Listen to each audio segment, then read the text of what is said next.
I'm going on a birthday trip this weekend to Louisville, and as I was looking on Airbnb for a spot to stay, I came across this one that I couldn't help but put my investor hat on and think about how I would change it if I were running this Airbnb. This host began hosting 3 months ago and so far only has 4 reviews. So I do think that there's a lot of potential to get more interest in this property based on the photos, the description, and the title. So first of all, they call it a cabin in the city. It's not actually a cabin, so I think that's a little bit misleading. And it doesn't quite tell you what you're going to enjoy about it. Is a cabin good? Is it bad? I think we could work on this title a little bit. And then as we look at the description, they say cozy, comfortable, clean accommodations, keep it simple at this peaceful abode. To me, it almost sounds like a nice way of saying, hey, it's clean and it has beds.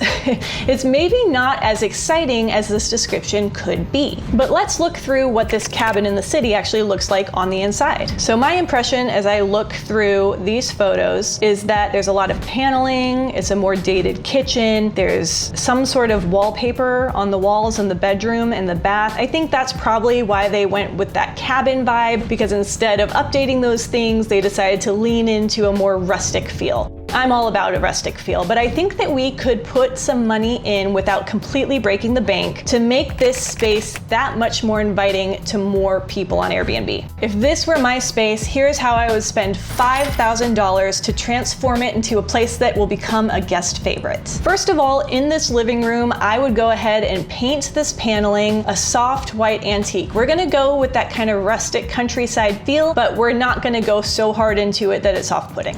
So there we go, just painting these walls really already brightens this space. You're probably gonna spend anywhere from a couple $100s on paint if you're doing it yourself, up to $600, $700, $800 if you're paying someone to paint this space, but it's amazing what a couple fresh coats of paint can do, and I think this antique white paint has already transformed this living room massively. And then if you've watched any of my other short-term rental makeover videos, you know that I love a good sleeper sectional. So I would take out these tables and that futon couch situation, and I would put in a sleeper sectional. There's not a ton of room in here. I had AI help me measure it. So this is an 83-inch sectional that's $475 on Amazon right now. I've got links down below on everything I'm about to show you. But it does have storage and it does pull out, so it's a little bit more space, a little bit more comfy than the previous futon couch, and it still provides another sleeping space. I chose green because I do love green, but I also think it fits that kind of country rustic vibe without everything being brown. And then I found this super cool round wood coffee table on Amazon for $200 that I think is a little bit of a statement piece. It looks like an actual trunk of a tree right there. So it definitely fits our rustic vibe. This living room is not a huge space. You can see you're walking straight into it from the front door. So I wouldn't go too far with a lot of extra furnishings. I think right here is a great start. And then as an Airbnb investor, something I've learned is you can always add more later, but it's okay to start a little more simple as long as it's inviting and it doesn't feel too plain or too boring.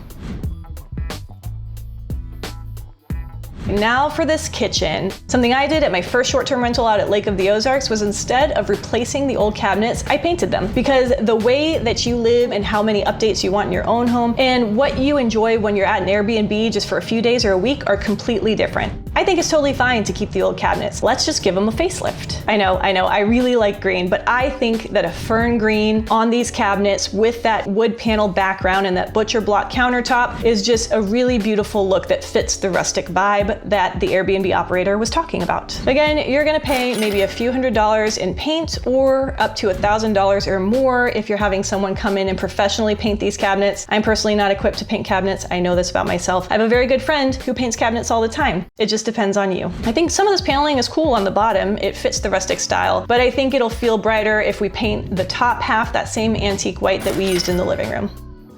This fridge might be working perfectly fine, but it just feels really old. It makes you wonder if it's even very clean. In my mind personally, I would go ahead and replace it with a standard white fridge. It doesn't have to be anything too fancy. It's just obviously newer and cleaner looking. You could probably get a fridge like this for $400 to $600 depending on where you're shopping. And then this kitchen table is actually kind of cute. It's an older style, but I think it looks really clean and like it's in good shape. It's got those colorful legs on it. I would keep those.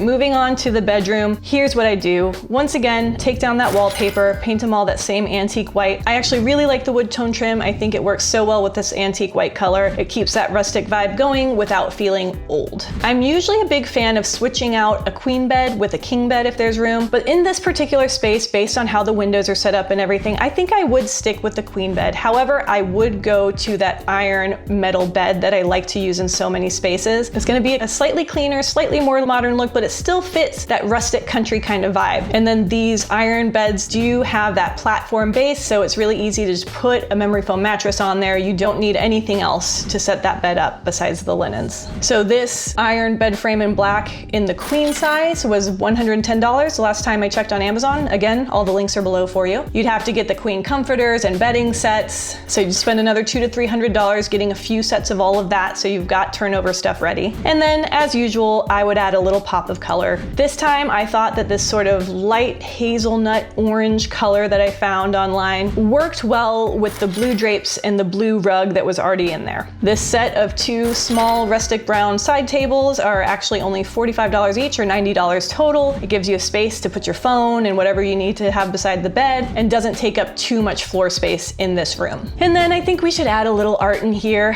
I searched online for rustic decor, and I think my favorite thing that I found was this gallery wall art set called Vintage French Country. So again, the link is below. I love a good gallery wall. I think it looks great in this space. It warms it up, brings some visual interest, and now I think this bedroom has had its facelift for less than $1,400.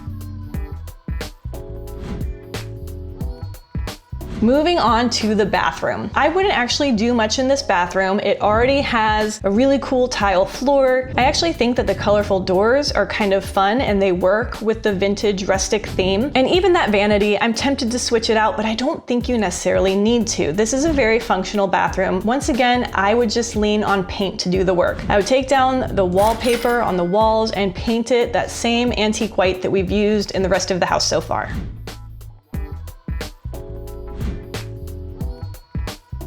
So everything I just showed you, the total cost could vary based on whether you're painting yourself or you're bringing someone else in to paint. It might just be a few $1,000s if you can paint yourself. It might be about $5,000, even a little more if you bring someone else in to paint. But I do think it's very feasible to do this type of facelift for around $5,000 in this space. Are you an Airbnb owner? Do you want to make more money by increasing your bookings? Do you feel like your space just needs a little bit of a refresh, but you're not quite sure what to do? Send us your listing. If we choose it for our short-term rental makeover series, you get our $500 consultation for free, and we get to showcase your property in our next video. Email me at makeover@moneymegan.com. I think we can adjust our title and our description to be a little more exciting and inviting. Instead of cabin in the city, I would call this rustic retreat near Bourbon Trail. It tells you what kind of vibe you're gonna get in the space, as well as the entertainment that you have right outside the door. And then instead of talking about it being cozy, clean, and keeping it simple, I would talk about how fresh updates meet rustic charm. I'd say it's a peaceful home and a perfect place to unwind after a day exploring the city. And I'd use some slightly more inviting language to describe the feel inside of this space. And then after doing that, I would go ahead and dive into all the great attractions that are right nearby, such as Bourbon Trails, Churchill Downs, restaurants, coffee shops, etc. When I was looking at this Airbnb, it does appear that they have several bookings for September, but outside of that, it seems pretty quiet. I don't think they're getting many nights booked just yet. So let's go ahead and assume that they could get up to 50% occupancy. We'll call it 15 nights per month. And based on some of the pricing I saw them using, we're gonna say it's gonna be $135 per night. On average. 135 times 15 nights is $2,025 per month. It's pretty conservative to say they could be bringing in over $2,000 of revenue per month on this home with some updates. Yes, it might take 2 to 3 months worth of revenue to make these updates, but if you're talking about holding on to something for years, I think it's gonna be well worth it. Let me know in the comments below, do you agree or disagree with my ideas for this space? What would you do differently? I would love to hear from you. And until next time, my friends, keep having fun.